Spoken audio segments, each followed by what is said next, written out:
Hey y'all, it's Khadija here from Love Your Journey. Today I'm going to be talking about updates as far as the COVID-19 changes to the application cycle for medical schools and for the MCAT. A lot of people have been wondering whether or not they should apply to medical school this application cycle or next application cycle, if they feel like they're ready. I know a lot of people have had clinical experiences be canceled, their research is canceled, everything is just basically on a standstill with everything that's going on with the coronavirus. So, and sorry if you guys can hear that plane, but basically everything is on a standstill due to coronavirus. So I will be talking about some things that you should consider on whether or not you should apply this cycle, next cycle, and where you stand as an applicant. I'll also be looking at my laptop during this video for some notes just to make sure that I don't miss anything when I'm referring to this information for you guys. Okay, so the first question that I have is, how has the MCAT changed due to COVID? So first and foremost, the MCAT is much shorter than it was previously. It's only 5 hours and 45 minutes compared to 8 hours.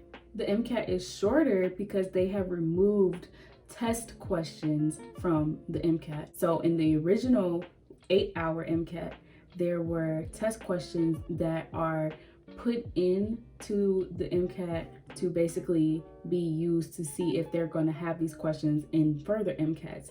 These text questions that they use are not counted towards your score. They're just used for statistical data and measuring to see how students perform on these questions. None of those questions are on the shorter MCAT. Basically, the shorter MCAT is going to have every question be scored towards your final score. And the score that you receive is going to be on the same scale as the longer MCAT. Some people think that just because the exam is shorter that it's going to be easier, and it is not. It's going to be the same level of difficulty, it's just going to be shorter, and it's going to be scored the same way as it was previously. Kaplan has released a practice test that you can take that will mimic the shorter exam. So this exam will have less test questions and it'll be scored the same way as on the real exam that you're taking this year. The next question that I have is, how do I know if I should apply to medical school now or if I should wait?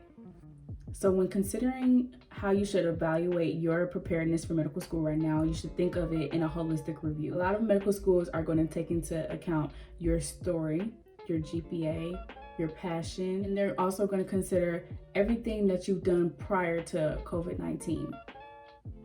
So a lot of students are in a position right now where they're like, man, I was going to get that last 30 hours of clinical experience that I needed, or I was going to check this last box this summer, but COVID-19 has stopped me from that, and now I feel like I'm not prepared enough to get into medical school. And what these deans are saying is that maybe if you felt like COVID-19 stopped you from being the perfect candidate for medical school, you probably weren't ready in the first place.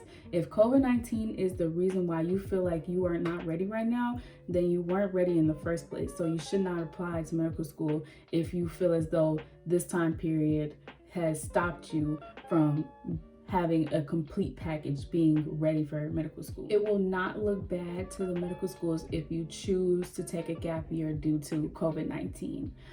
They completely understand that a lot of things have been canceled right now, so it's better off for you and your money and your time for you to wait than to try to rush your application cycle and just send it in when you're not prepared. The next question is, what can I do if my internship or research experience was canceled this summer? Medical schools will look at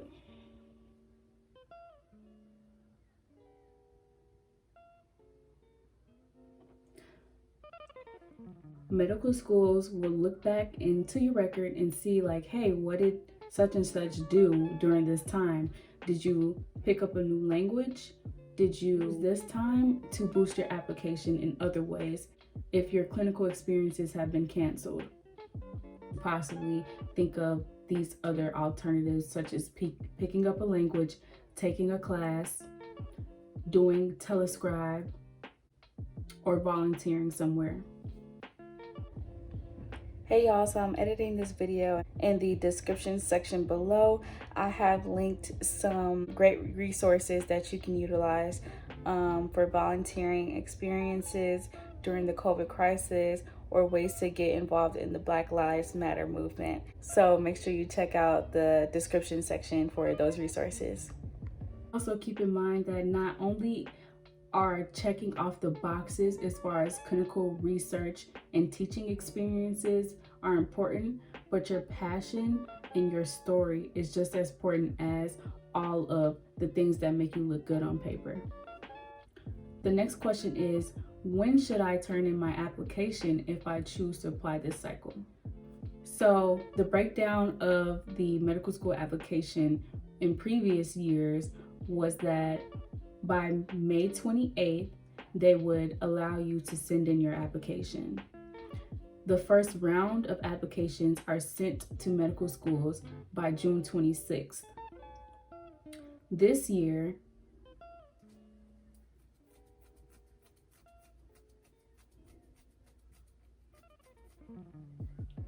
they are allowing students to start sending in their applications by July 10th.